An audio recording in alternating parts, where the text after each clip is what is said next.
Keris terlihat seperti senjata tradisional saja, namun ternyata jauh dari itu, keris adalah suatu paduan teknis tempah besi, makna budaya, serta melekat identitas dari suatu filosofi bagi pemiliknya. Tidak heran, keris mendapat pengakuan dari UNESCO sebagai warisan budaya tak benda dari Indonesia. Meskipun keris kasat terlihat mata, tetapi filosofi pemaknaan dari kerislah yang membuat simbol keris begitu istimewa.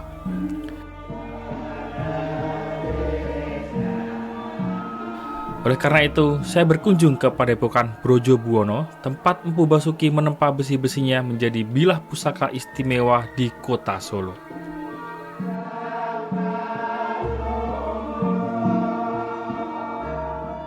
Keris menurut hemat saya adalah segala sesuatu yang berkaitan dengan keadiluhungan. Bahwa keris syarat koridor makna nilai, keris bisa menjadikan bagian dari satu tuntunan hidup berkait dengan falsafah dan filsafat hidup. Saya lahir dari keluarga Jawa, saya diajarkan begitu kuat oleh kakek saya sebagai seorang Jawa. Demikian juga oleh kakek saya, bahwa banyak karya cipta budaya masyarakat Jawa, khususnya adalah keris, itu syarat koridor makna nilai.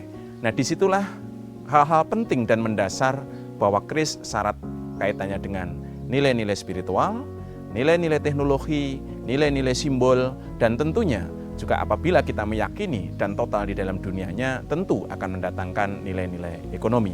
Dan saya menyadari itu sehingga Tuhan banyak memberikan kesempatan kepada diri saya untuk bisa melihat aspek dunia ini lebih luas, berangkat dari keseriusan saya dan kawan-kawan menekuni bidang perkerisan.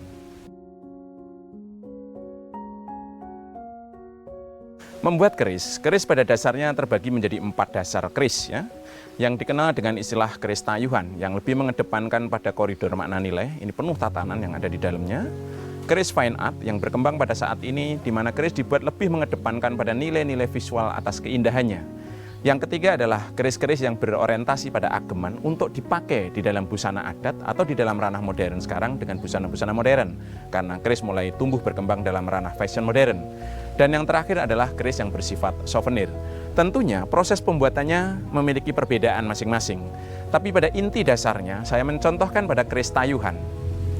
Bahwa keris tayuhan diawali dari bagaimana seorang empu dan pemesannya, saya memberi contoh ini karena keris pesanan, ya, itu membangun satu dialog dan komunikasi, sehingga ciri dan karakter, anatomi, dan tentunya harapan-harapan dari pemesan itu dapat kita kristalkan melalui simbol-simbol yang nantinya pada keris yang akan kita buat. Bagaimana kecocokan dapur, kecocokan bahan, kecocokan motif pamor, dan lain sebagainya, kita diskusikan bersama-sama. Patokannya adalah pada tanggal lahir. Karena melalui tanggal lahir itulah kita mudah menengarai ciri dan karakter seseorang. Setidaknya itulah patokan, agar manusia tidak bias dalam menilai seseorang. Di sisi yang lain, pada saat pertemuan itu kita mudah menentukan kapan kita akan memulai. Karena bagaimanapun juga membuat keris tayuhan akan lekat kaitannya hubungan manusia dengan Tuhannya. Maka ada satu ungkapan, apakah saudara siap memiliki keris? Memiliki keris berarti menanamkan nilai-nilai spiritualnya. Orang punya keris adalah orang yang punya agama. Orang yang punya keris adalah orang yang meyakini atas kepercayaannya. Nah, oleh karena itu, prinsip dasar awal mula memiliki keris harus memahami nilai-nilai ketuhanan. Yang kedua, untuk mendekatkan diri kita kepada Tuhan, bahwa manusia diciptakan menjadi makhluk paling sempurna. Tapi di sisi yang lain, manusia harus mampu berusaha mencapai pada tingkat kesempurnaan semampunya. Maka membuat keris tidak pernah bisa lepas dari laku-laku spiritualnya. Berikutnya adalah ketika semuanya ini sudah dilakukan dengan baik, kita menentukan yang namanya upacara wiwitan. Pada umumnya dipilih keris yang secara umum itu pada hari lahir si pemesan atau pada saat purnama, di mana harapan-harapan itu begitu besar atas suasana purnama atau pada saat rasa syukur kita lahir ke dunia. Setelah upacara tentunya kita akan memulai dengan bahan yang kita pilih itu dengan cara mewasuh. Inti mewasuh adalah membersihkan. Wasuh artinya mencuci. Mencuci bahan dan tentunya mencuci pikiran, hati, dan tentunya perilaku pemiliknya. Nah, oleh karena itu, kalau ada pandangan-pandangan bias soal keris, bahwa keris bisa membuat seseorang itu kaya, ada penunggunya dan lain sebagainya, pada saat wasuh inilah kita berdialog, kita menjelaskan sebetulnya di mana posisi keris. Maka ada ungkapan perlakukan keris sebagaimana keris dan perlakukan manusia sebagai manusia dan lain sebagainya. Setelah upacara wiwitan kemudian wasuhan ini dilakukan, maka kita akan mendapatkan besi yang bersih. Nah, disitulah kita mulai menyisipkan nikel untuk menjadi winih pamor, yang terus kita lipat-lipat berulang kali mencapai pada satu tingkatan atau lipatan tertentu untuk menghasilkan satu motif pamor tertentu. Bisa dengan nikel, bisa dengan iron meteorit. Ini adalah masih dalam proses penempaan besi panas. Kemudian kita sisip bajanya, kemudian kita tata pola pamornya sampai yang namanya menjadi kodokan atau bakalan keris, di mana ini adalah bentuk dasarnya dalam satu proses penempaan. Baru dilanjutkan pada proses pembentukan dapurnya ya, melalui proses pengikiran dan sebagainya. Kemudian dilanjutkan proses nyangling, sepuh, kemudian warangi, dan tentunya dilakukan proses penyetelan pada hulu dan warangka.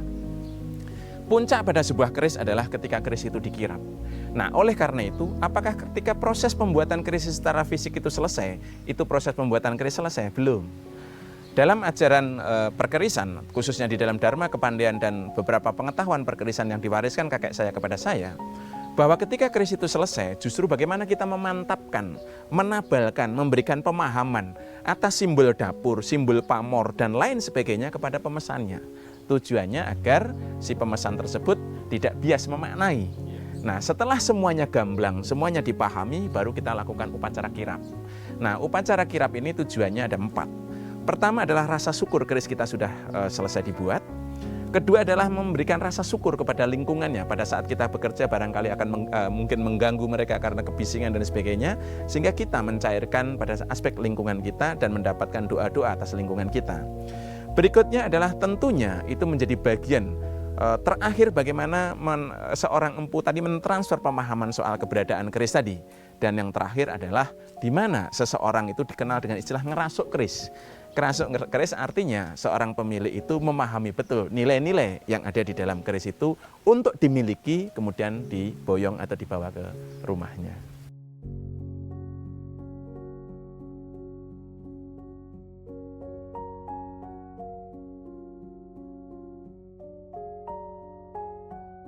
Kalau kita memberikan pemahaman keris itu secara utuh, bisa dipahami. Memang banyak informasi perkerisan itu yang terjadi pendangkalan dan pembiasan sehingga ditafsirkan menjadi berbeda. Nah, oleh karena itu, kalau mau membuat keris yang bersifat tayuhan, tentunya kita perlu menjelaskan kepada pemesannya, siapapun.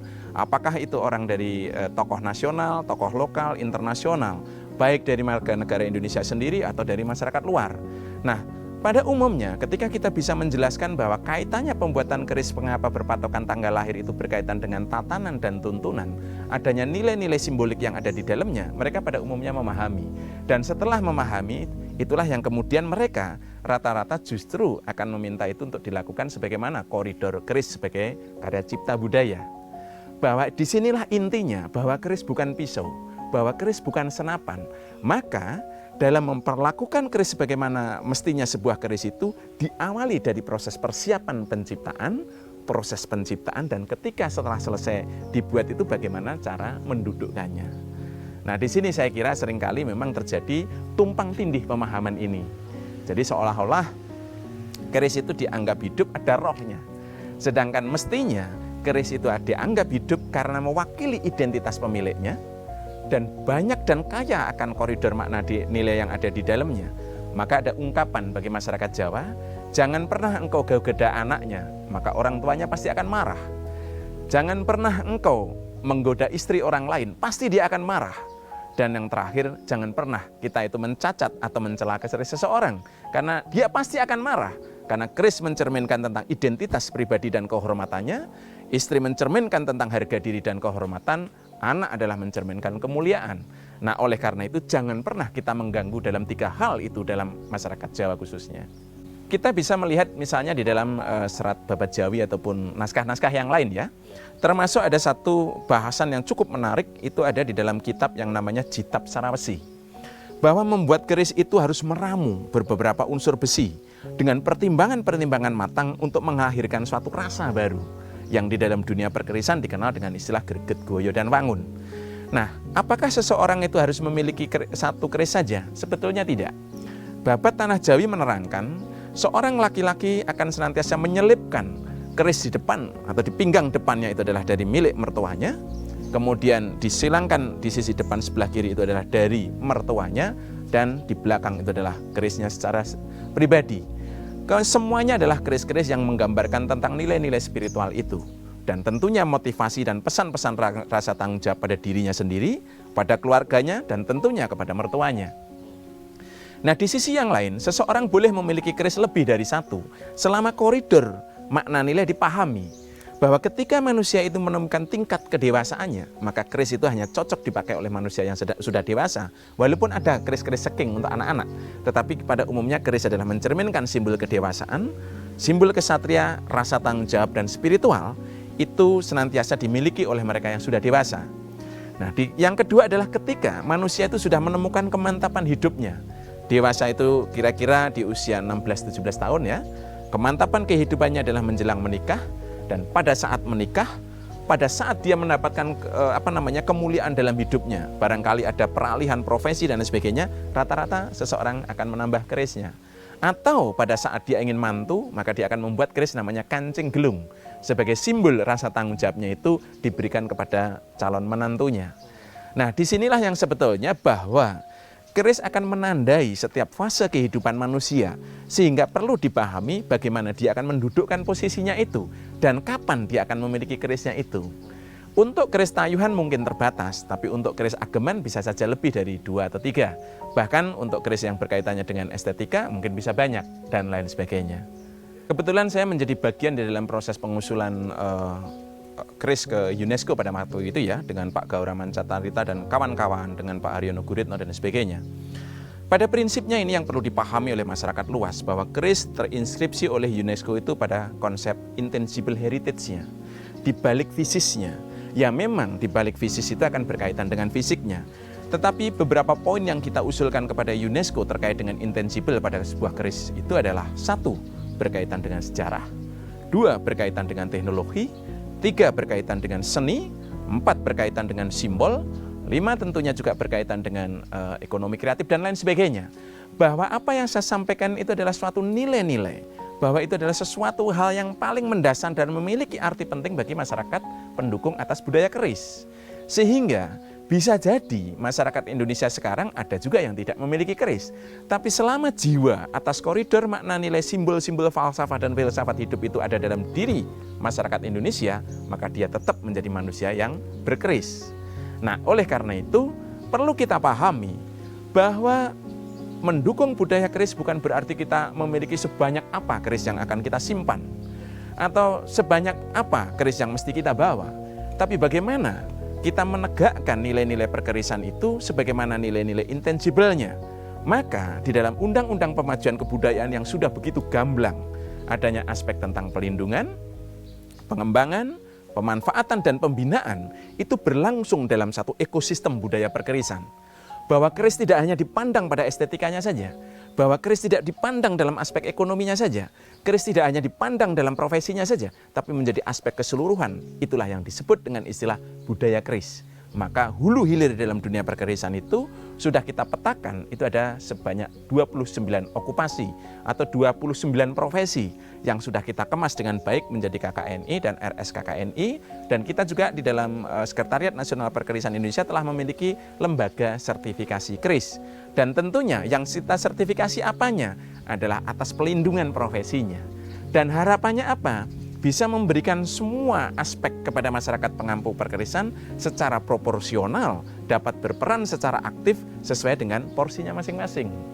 Berdasarkan sumber-sumber arkeologi, seperti saya terangkan tadi ada prasasti Rukam, ada prasasti Wukajana, dan prasasti-prasasti lain, itu juga sudah banyak diteliti oleh Profesor Timbul Haryono, kemudian Ibu Edi Setiawati, dan kawan-kawan. Dan saya pun merunut itu lebih dalam. Tidak ada satu kalimat pun ketika awal mula lahirnya sebuah keris itu bersumber dari senjata. Tapi justru sebagai penetapan tanah sima dalam upacara Makundur. Penetapan tanah sima adalah penetapan tanah itu untuk bangunan keagamaan.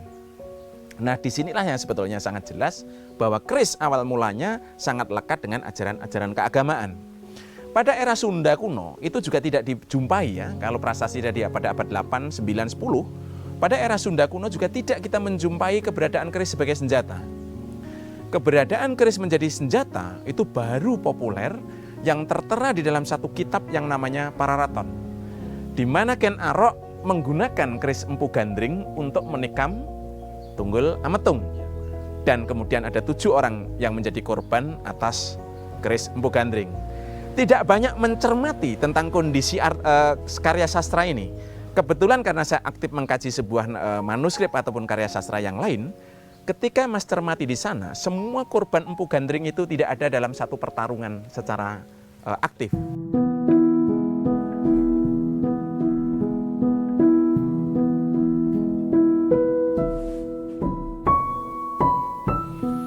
Hari berganti, saya penasaran dari sudut pandang kolektor, bagaimana keris memiliki penalaran yang mampu mendeskripsikan seni sesuai dengan karakter pemiliknya. Bukan soal mistis, namun Profesor Sabar Nrimo asal Universitas Muhammadiyah Surakarta memberi pemahaman secara nalar bagaimana keris begitu istimewa di zaman modern ini.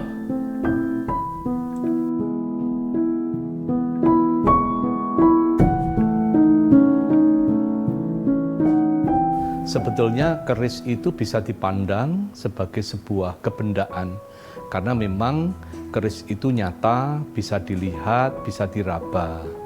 Tetapi yang menjadi keunggulan dari keris Jawa terutama, keris Jawa itu memiliki filosofi yang barangkali tidak dimiliki oleh benda-benda yang lain di luar Jawa, di luar Indonesia begitu, karena filosofinya sangat tinggi.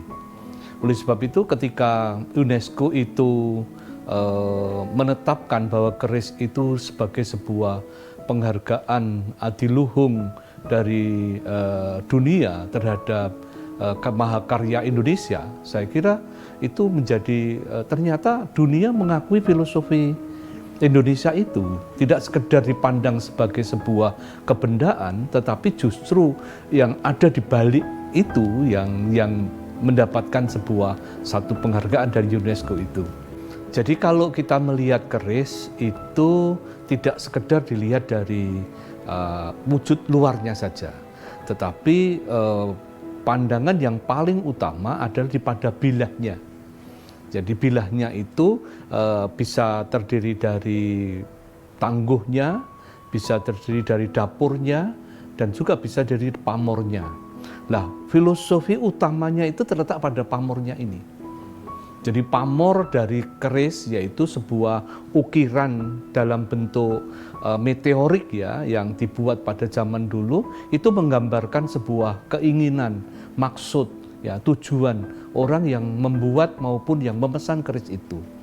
Misalnya Bendo Sagodo, nah, itu menggambarkan sebagai sebuah filosofi tentang kekayaan ya. Misalnya kemudian beras wutah, misalnya Pedaringan Kebak, ini menggambarkan sebuah kekayaan ya. Kemudian juga Sodo Sakler misalnya menggambarkan sebuah keesaan Tuhan. Jadi siapa pemegangnya itu memiliki maksud-maksud tertentu sesuai dengan ini.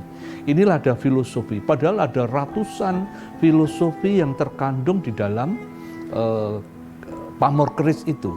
Ya. Baik itu yang keris yang berupa keris jejek maupun keris lo, itu semuanya mengandung pamor. Dan pamornya sangat hidup. Jadi sebetulnya kita masih punya harapan yang besar untuk pelestarian keris ini, terutama pada yang pertama adalah merebaknya masyarakat untuk tetap berkonsisten untuk berpakaian Jawa.